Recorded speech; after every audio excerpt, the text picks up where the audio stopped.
Bonsoir à tous et bienvenue dans cette nouvelle édition du 18-18.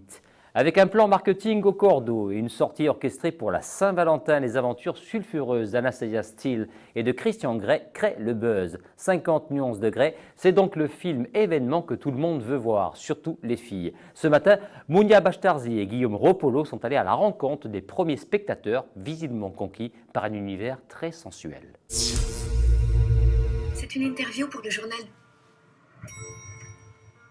J'ai quelques questions à poser. Monsieur Grey va vous recevoir.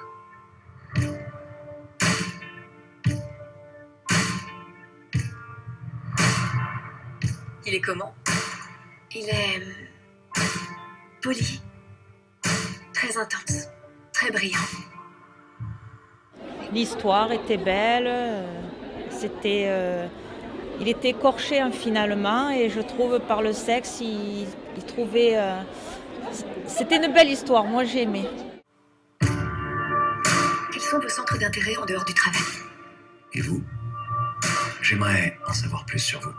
Il n'y a vraiment pas grand-chose à savoir sur moi. Je veux dire, regardez-moi. Je vous regarde. Ça aurait dû être interdit moins de 16 ans. Enfin, moi, j'ai des enfants et ma fille a 12 ans, je risque pas de l'amener, quoi. Mais il suggère pas, il montre quand même pas mal de choses.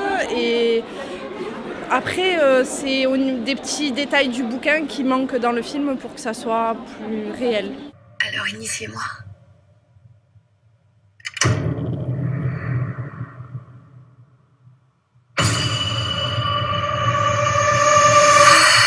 C'est vraiment l'image que je me donnais du bouquin. Après, il y a le côté, la petite histoire, c'est quand même très... pour moi, c'est un peu surréaliste. Voilà.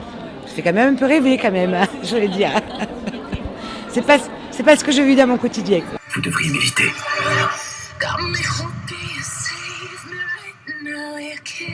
Je ne fais pas tant de romantisme. J'ai des goûts très particuliers. Vous ne pourriez pas comprendre.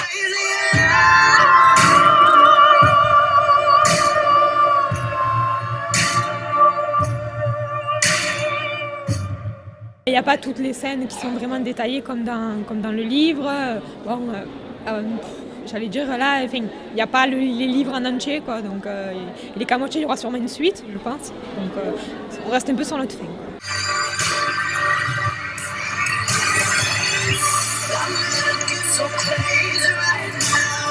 3 ans après son rachat par un groupe russe, la chocolaterie de Provence est fière de sa réussite. En début d'après-midi, l'inauguration de sa boutique sur le site de Saint-Menet à Marseille a été l'occasion de montrer toute l'étendue de son savoir-faire. Jean-Luc Rosel et Guillaume Ropolo étaient sur place.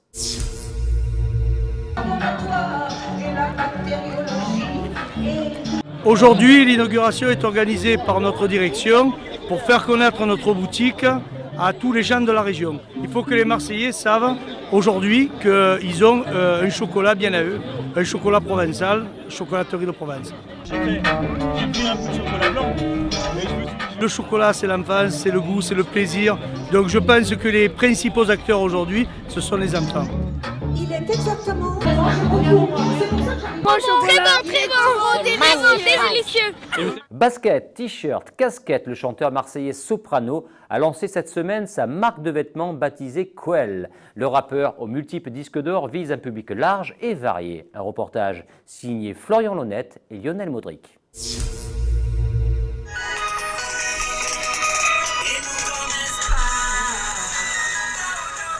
En fait, pour ceux qui connaissaient le morceau avec Magic System, je disais à la fin du morceau Zakweli. Ah, je suis venu chez vous, magnifique. Chez nous, on dit c'est ça qui est la vérité. Et chez vous? Chez nous, on dit Zakweli. Ah ouais, donc c'est toi qui as raison. C'était surtout par rapport à l'origine du mot. Ça veut dire que c'est un peu le message que je véhicule à travers ma musique. Ça veut dire j'essaie d'être moi, vrai, authentique, honnête, simple. Et c'est vrai que Quelle, en comorien, ça veut dire un peu tout ça. Après, le truc, c'est que je voulais pas faire une marque streetwear, mais je voulais pas faire une marque avec un grand logo, grosse phrase. Je voulais vraiment que ce soit une qualitative avec des beaux tissus. Je voulais quand même qu'il y ait un couturier. Je voulais tous ces trucs-là pour commencer et que ça devienne sérieux. Et là, on a rencontré justement les patrons de Deluxe qui sont arrivés et qui sont devenus partenaires avec moi et mon ami Boren pour pouvoir faire cette marque. Et direct, là, j'ai dit, là, c'est le bon moment, je peux commencer à faire des trucs. On a commencé l'hiver, là. On a travaillé avec une styliste qui s'appelle Aurélie, qui a travaillé avec d'autres stylistes aussi. Et on leur a donné un peu nos références. Les gens achètent l'habit pour dire j'appartiens à cette équipe-là, à cette team-là, team tel artiste ou tel artiste. Moi, je veux pas ça. Parce que justement, ça divise les gens. Et tu me connais, je pense que je sépare trop mon discours et ma direction. Est-ce qu'on peut en trouver au Comores? Alors au Comores, c'est encore un peu plus compliqué. Bien sûr, je vais en envoyer parce que je vais retourner là-bas parce que là, je suis en train de faire un orphelinat là-bas. Parce qu'il y a beaucoup d'abandon, il y a beaucoup de jeunes abandonnés, donc je vais essayer de faire ça. Ah ben dedans, il va y avoir des profs, il va y avoir une garderie, il va y avoir... puis on va essayer de faire une salle de jeu, on va essayer de voir. Et ceux qui subissent le plus, c'est ces enfants. Après, peut-être ça fait bisounours tout ce que je dis, mais putain, merde, c'est la vérité. Vouloir vendre beaucoup de disques, c'est pas pour s'acheter des 4x4. Tu vois, souvent les gens ils croient que c'est que ça, mais ça permet aussi d'avoir un impact pour pouvoir faire des beaux projets comme ça et de pouvoir le relayer. Parce que c'est bien beau de dire dans ces textes, ouais, faut faire ci, faut faire ça, ouais, c'est la merde. Ouais, mais si tu fais quoi? Tu veux joindre le geste et la parole, quoi, en fait, c'est ça. Voilà, parce qu'on n'est jamais mieux servi que par soi-même.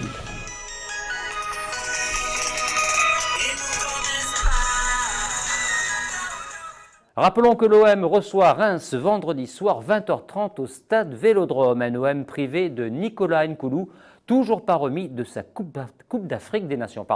Quant à André Ayew, finaliste malheureux de cette compétition, il pourrait être dans le groupe selon Marcelo Bielsa. Demain aura lieu au Parc Chano de Marseille le Forum National Reset, un salon destiné à mettre en lumière et en perspective la responsabilité sociétale des entreprises. Pour évoquer cet événement, nous recevons sur notre plateau Philippe Girard, directeur et créateur de ce forum. Bonjour, merci d'avoir répondu favorablement à notre invitation. Alors, comment va se dérouler ce salon? Déjà, il faut revenir un peu à l'origine. Le but est de créer le premier forum national de la RSE pour mettre en avant les bonnes pratiques des territoires et des PME. Donc on est le premier salon qui va montrer qu'est-ce qui se passe de positif en France. Donc on va à peu près montrer 80 bonnes pratiques. Il y a 14 ateliers, il y a une plénière, il y a une conférence, il y a un village de l'innovation. Donc on va pouvoir montrer quelles sont les startups de demain qui innovent dans le domaine de la RSE. Tout ça va montrer des bonnes pratiques en France. Donc des entreprises qui produisent des richesses, en respectant l'homme, en respectant l'environnement, en respectant leur territoire, comment elles travaillent avec leurs parties prenantes. On va montrer que la RSE c'est rentable au travers de différents ateliers. Et on n'est pas là pour faire des grandes phrases, on est dans le pragmatisme, on cite pour inciter. Citer ce qui fonctionne pour inciter les autres à suivre l'exemplarité. Donc vous allez passer en revue, j'imagine, toutes ces bonnes pratiques tout au long de cette journée. Tout à fait, tout à fait. Et le challenge était de faire venir des entreprises de France entière, des CCI, puisqu'on est partenaire avec CCI France, donc les CCI qui accompagnent les entreprises sur leur territoire. Donc il y en a de Bordeaux, il y en a de Mayenne, il y en a d'Alès, de l'Essonne. De toute la France. Rappelons que c'est un salon national. Voilà, tout à fait. Le challenge est de créer un salon national à Marseille de la RSE. On a fait ça pendant 9 ans où c'était le forum RSE PACA. Et là maintenant, on passe au niveau national. Voilà. Et vous attendez combien de personnes, vous savez à peu près? Plus de 1000 personnes. Actuellement, là, les derniers chiffres, on est à 1287 inscrits. Voilà. Et vous pouvez nous parler un peu de ces bonnes pratiques? Alors, quelles sont-elles? Les bonnes pratiques de la RSE, c'est comment une entreprise fait pour créer du bien-être social. Voilà. C'est un nouvel outil de management. Comment une entreprise peut déployer sa politique RSE. Ça veut dire qu'effectivement, quand on est au siège social, c'est plus facile. Mais quand on a son entreprise, soit à l'étranger, soit dans un autre territoire de France, comment on fait comment on réfléchit son éco-conception. Ça veut dire, aujourd'hui, on fait des produits, mais qui ne sont plus les produits qu'on va vendre demain. Il faut penser à la fin de vie du produit et en même temps à sa conception qui utilise le moins de matières premières. Donc il va y avoir des entreprises qui vont montrer des nouvelles offres, ce qu'on appelle l'économie de la fonctionnalité aussi, c'est-à-dire qu'on ne vend plus, on loue un produit. l'économie circulaire, c'est comment on utilise une source d'énergie et qu'on la réemploie dans autre chose. Voilà, c'est des vrais business models qui sont complètement en train de changer, qui sont en train complètement de modifier le caractère des entreprises, quoi. Voilà, il y a 14 ateliers. Oui, des ateliers très pratiques pour les gens. C'est des ateliers très pratiques. Il y en a sur la diversité et l'égalité hommes-femmes. Il y en a sur... qu'est-ce que j'ai... Bon, après, il y en a plein sur les marchés publics aussi. Des collectivités qui réfléchissent pour faire du mieux-disant social. Voilà, du mieux-disant social, c'est très important. Et ça marche. En fait, ce qu'on veut montrer à chaque fois, c'est que ce soit des entreprises ou des collectivités, elles disent souvent, ça ne marche pas, on ne peut pas le faire, ça coûte trop d'argent, etc. Nous, on veut leur montrer qu'il y en a qui le font. Non seulement ça ne leur coûte pas plus d'argent, mais en plus, c'est rentable. Vous faites des économies, donc. Elles font des économies. Donc, finalement, qu'elles arrêtent de dire qu'elles ne peuvent pas le faire, alors que d'autres le font. Et pourquoi certaines le font, réussissent mieux, embauchent plus, respectent plus l'environnement et gagnent de l'argent, et pourquoi d'autres ne le feraient pas. Voilà. Et justement, la région, en termes de RSE, est bien placée? Justement, si on le fait sur la région PACA, et si... en avance par rapport aux autres? Ouais, on est pas mal en avance. En fait, il y a 3 régions en France. Il y a 3 régions en France réellement leaders. Il y a le Nord-Pas-de-Calais, il y a le Pays de la Loire. Et puis il y a PACA, voilà. PACA, depuis longtemps, essaye de sensibiliser les entreprises à la RSE, à la montée des programmes. C'est vraiment la région en tant qu'institution qui a porté ça. Là, il y a des chèques conseils qui ont été mis en place pour accompagner des entreprises à faire plus de RSE. Voilà, il y a les trophées RSE aussi, qui permettent de valoriser les entreprises, dont on est à l'initiative aussi. Voilà, donc, qui ont lieu quand, ceux-là, qui sont attribués quand? Ça, c'est en novembre. En fin d'année, donc. Et c'est grâce à ce travail-là, c'est tout au départ, quand on a fait les trophées, on a cherché ce qui fonctionnait. Et quand on a montré qu'il y avait des entreprises qui produisaient autrement et que ça marchait, c'est là qu'on a été tout le temps en recherche d'exemples. Sauf qu'on est parti il y a 10 ans. Aujourd'hui, bon, la RSE, il y en a beaucoup qui en font. Et maintenant, on a la crédibilité, la notoriété suffisante pour pouvoir le montrer. Et c'est pour ça qu'on drainera ce jour-là plus de 80 experts, des belles entreprises qui viennent nous voir comme Henkel, comme Pierre Fabre, comme Expansiance, comme Orange. Il y a un mélange de PME et de grosses boîtes. Il y a Bouygues Construction, il y a EDF, Dalkia, Opcalia, l'AFNOR. Toutes ces boîtes-là, elles sont présentes. Voilà, lors des experts comptables aussi, les filières métiers qui vont expliquer qu'est-ce qu'elles font dans la RSE aussi, puisque maintenant c'est vraiment chaque filière qui s'éprend de voilà.